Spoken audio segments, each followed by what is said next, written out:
ஜாதிபன் ஜாதிபன் ஜாதிபன் தமிழகத்தின் தலைமகன், இவருக்கு இல்லடா வேதங்கள், இவர் வரலாற்றை மாற்றிடும் வருங்காலம்.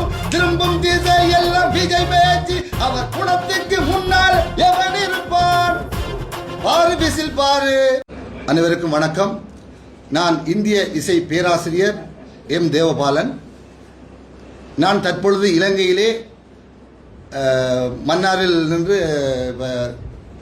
கொண்டு நமது தளபதி நம் தமிழக மக்களின் நெஞ்சில் குடியிருக்கும் நமது இளைய தளபதி விஜய் அவர்களை ஆதரித்து இணையம் வழியாக பிரச்சாரங்களை இசை பரப்புரை செய்தேன். இன்று எனது நண்பர் விஜய் அவர்கள் வென்றுவிட்டார். மிக்க மகிழ்ச்சி அடைகிறேன். அவரது அழைப்புக்காக காத்திருக்கிறேன். வெகு விரைவில் ஓரிரு நாட்களில் தமிழகம் செல்ல இருக்கிறேன். நான்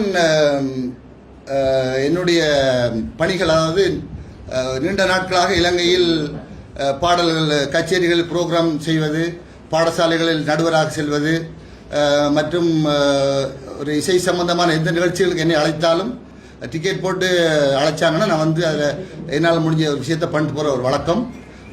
பொதுவாக சொல்ல போனால் இலங்கையில் உள்ள யாழ் பல்கலைக்கழகம், பிவ்லாந்தா மட்டக்களப்பு பல்கலைக்கழகம், இலங்கையில் உள்ள அத்தனை பல்கலைக்கழகத்திலும் உள்ள இசை விரிவுரையாளர்கள் மற்றும் பேராசிரியர்மார் என்னோட நண்பர்கள், என்னோட படித்தவர்கள் தான். இப்போ இந்த அரசியல், விஜய் சாருடைய அரசியல் காலப்பகுதியில் முழுக்க நான் கிட்டத்தட்ட 3 மாசமாக இலங்கையில் தான், மன்னாரில் தான் தங்கியிருந்தேன். ஒரு நண்பருடைய அழைப்பின் பேரில் நான் விஜய் சாருக்காக பாட்டு பாடியிருந்தேன். அந்த பாடல் வைரலாகி இருந்தது. அந்த பாட்டை ஜஸ்ட் உங்களுக்கு இந்த பிரஸ் மீட் மூலமாக பாடி காமிக்கிறேன். ஜாதிபன் ஜாதிபன் ஜாதிபன் தமிழகத்தின் தலைமகன், இவருக்கு இல்லடா பேதங்கள், இவர் வரலாற்றை மாற்றிடும் வருங்காலம்.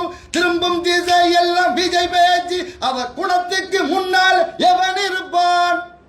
பாரு விசில் பாரு, பாரு விசில் பாரு, எங்க விஜய் விசில் பாரு. தமிழக வெற்றி கழகம் ஜெயித்திடவே, எங்கள் தமிழக வெற்றி கழகம் ஜெயித்து விட்டது. எனவே தமிழக வெற்றி கழகத்தை ஆதரித்து வாக்களித்த என் நெஞ்சில் குடியிருக்கும் விஜய் ரசிகர்கள், நண்பா, நண்பீஸ், அம்மா, அப்பா, தம்பி அனைவருக்கும் வாக்களித்து வெற்றி பெற்றதற்காக நான் மீண்டும் நன்றிகளை கூறிக்கொண்டு, இந்த தமிழக முதல்வராக பொறுப்பேற்க இருக்கும் நண்பர் விஜய் அவர்களுக்கு இந்த மீடியா வழியாக, பிரஸ் மீட் வழியாக வாழ்த்துக்களை கூறி விடைபெறுகிறேன். வெகு விரைவில் நான் தமிழகத்தில் நேரில் சந்திக்கிறேன். நன்றி, வணக்கம்.